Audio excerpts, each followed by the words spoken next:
नमस्कार, आप देख रहे हैं सिटी पोस्ट लाइव। मैं हूं श्रीकांत प्रत्युष। तो अभी मैं हूं निर्वाचन आयोग के दफ्तर में। बाहर की तस्वीर आपको दिखा दूं। अंदर गए हैं प्रशांत किशोर। तो प्रशांत किशोर गए हैं निर्वाचन आयोग में कुछ शिकायत लेकर कि उनके पार्टी के नेताओं कार्यकर्ताओं की जो गिरफ्तारी हुई है उनको लेकर, उनके पार्टी के कार्यकर्ताओं और नेता नेत्रियों के साथ जो मारपीट हुई है उसको लेकर प्रशांत किशोर शिकायत करने निर्वाचन आयोग के पास पहुंचे हुए हैं। जैसे ही खबर आई कि प्रशांत किशोर निर्वाचन आयोग जा रहे हैं, सबके जहन में सवाल उठा कि आखिर क्या हो गया कि प्रशांत किशोर निर्वाचन आयोग के दफ्तर भागे।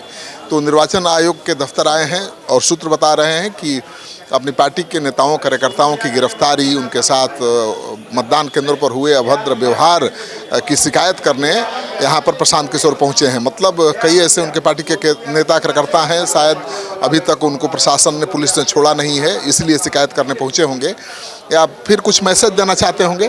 तो बाहर देखिए, मीडिया के तमाम लोग यहाँ पर मौजूद हैं। चारों तरफ आपको मीडिया कर्मी ही नज़र आएंगे। तो ये तस्वीर है निर्वाचन आयोग के दफ्तर के बाहर की।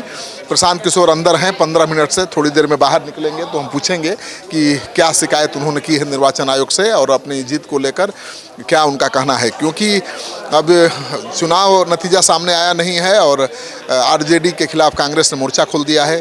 कांग्रेस ने आरोप लगाया है कि आरजेडी ने सीक्रेट डील की है बीजेपी के साथ और इसी तरह का आरोप बीजेपी ने लगाया है तेजस्वी यादव के साथ प्रशांत किशोर पर सीक्रेट डील करने का। और बीजेपी का कहना है कि भाई तमाम विपक्ष एकजुट हो गया बीजेपी को हराने के लिए, लेकिन फिर भी हरा नहीं पाएगा। और यहाँ जो पत्रकार हैं, जितने भी पत्रकार हैं, उनका यही मानना है कि आखिरकार जो रिजल्ट जो आएगा वो बीजेपी के पक्ष में ही आएगा, चाहे वो जीत का मार्जिन 5,000 हो, 10,000 हो, लेकिन जीतेगी बीजेपी ही। पत्रकारों की ये भी दलील है कि भाई बांकीपुर में हर घर में बीजेपी का कार्यकर्ता है, नेता है। कार्यकर्ता भी वोट अगर दे दिया तो बीजेपी को हराना मुश्किल होगा। और बीजेपी के जीत हार का मार्जिन तो 52,000 के आसपास था जब नितिन नवीन चुनाव लड़े थे। तो और प्रशांत किशोर को उम्मीदवार को 7700 वोट मिले थे। तो सवाल उठता है कि 7700 से क्या 77,000 तक प्रशांत किशोर पहुँच पाएंगे? ये बहुत बड़ा मार्जिन है। देखिए, प्रशांत किशोर आ गए। प्रशांत किशोर निर्वाचन आयोग के दफ्तर से बाहर आ गए। आप सभी मीडिया कर्मियों का आज शनिवार की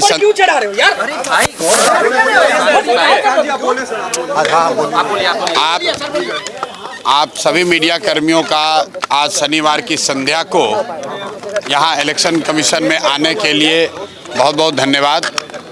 लिमिटेड पॉइंट हम लोग का जो लिमिटेड एक बात आपसे साझा करना चाहते हैं।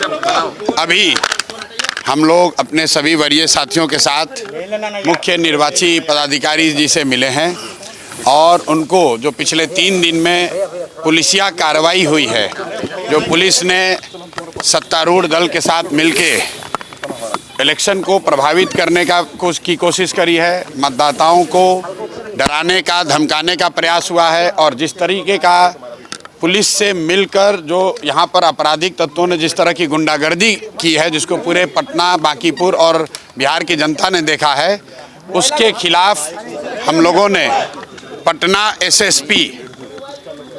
एसएसपी के खिलाफ उनके नाम से कमीशन को प्रतिवेदन दिया है, जिस पर मुख्य निर्वाची पदाधिकारी ने कहा है कि जांच के लिए वो अभी ही आदेश दे रहे हैं और नियमानुसार जांच के बाद उन पर कार्रवाई जो होगी वो की जाएगी। और पिटीशन जो हम लोगों ने दिया है एसएसपी और उनके अधीनस्थ पदाधिकारियों के खिलाफ जो स्पेसिफिक सबूत हैं, जो उनके द्वारा की गई कार्रवाई है, वो सारे डिटेल इलेक्शन कमीशन को मुहैया कराए गए हैं और कल 11 बजे प्रेस के जरिए हम लोग आपको भी वो सारे सबूत आपके साथ साझा करेंगे। आज मैं फिर से दोहरा दे रहा हूँ कि आज हम लोग अपने 7 वरीय साथियों के साथ यहाँ आए थे। मुख्य निर्वाची पदाधिकारी को हम लोगों ने पिछले 2-2.5 दिनों में पुलिस ने, खास करके पटना के जिला एडमिनिस्ट्रेशन की ओर से जो सबसे सीनियर पदाधिकारी यहाँ के एसएसपी हैं, एसएसपी के खिलाफ हम लोगों ने नामजद उनके खिलाफ शिकायत दर्ज की है। इस बात की शिकायत दर्ज की है कि उन्होंने अपने अधीनस्थ पदाधिकारियों के साथ मिलकर लोकतंत्र की हत्या करने में अपनी भूमिका अदा की है लोकतंत्र का चीरहरण हुआ है। यहाँ पर मतदाताओं को डराया गया है, कार्यकर्ताओं को बिना किसी वजह से अरेस्ट किया गया है और इन सारे विषयों के विस्तृत जानकारी मुख्य निर्वाची पदाधिकारी को दी गई है, जिन्होंने ये आश्वस्त किया है कि वो तुरंत इस पर जांच का आदेश दे रहे हैं और नियमानुसार जिनकी गलती होगी उन पर सख्त से सख्त कार्रवाई की जाएगी। आज निर्वाची पदाधिकारी को जो हम लोगों ने सबूत दिए हैं जो अपने कंप्लेन के सपोर्ट में, वो मैं कल आपको 11 बजे प्रेस के जरिए बताऊंगा। बहुत बहुत धन्यवाद। मतगणना को लेकर बस सर एसएसपी या डीएम तो देखिए किस तरह से प्रशांत किशोर ने अभी बात की है। प्रशांत किशोर ने आरोप लगाया है कि पटना पुलिस प्रशासन, जिला प्रशासन की तरफ से काफ़ी धांधली की गई है। चुनाव के दौरान उनके कार्यकर्ताओं, नेताओं के साथ मारपीट की गई है, उनको डराया गया है, उनको धमकाया गया है और उनका कहना है कि उनके पास पर्याप्त सबूत हैं पटना पुलिस और जिला प्रशासन के खिलाफ और उन सबूतों को मीडिया के सामने कल रखेंगे। आज उन्होंने निर्वाचन आयोग के सामने तमाम सबूत रख दिए हैं। तो आप तस्वीर देख रहे हैं निर्वाचन आयोग के दफ्तर से, जहां पर प्रशांत किशोर पहुंचे हुए हैं। प्रशांत किशोर निर्वाचन आयोग से शिकायत करने आए थे कि चुनाव के दौरान, मतदान के दौरान उनके पार्टी के कार्यकर्ताओं को, नेताओं को बहुत हरास किया गया पुलिस द्वारा, प्रशासन द्वारा और उन्होंने सीधे पटना एसएसपी को नामजद अभियुक्त बनाया है। उनके खिलाफ आरोप लगाया है कि पटना के एसएसपी के देखरेख में, नेतृत्व में पटना पुलिस ने मतदान के दौरान बहुत गुंडागर्दी की है। उनके कार्यकर्ताओं को डराया गया है, धमकाया गया है, उनके लोगों को वोट देने से रोका गया है। तो निर्वाचन आयोग ने आश्वासन दिया है कि वो जांच का आदेश देगा और जो भी अधिकारी गलत पाए जाएंगे, जिनकी भूमिका संदिग्ध पाई जाएगी, उनके खिलाफ कार्रवाई होगी।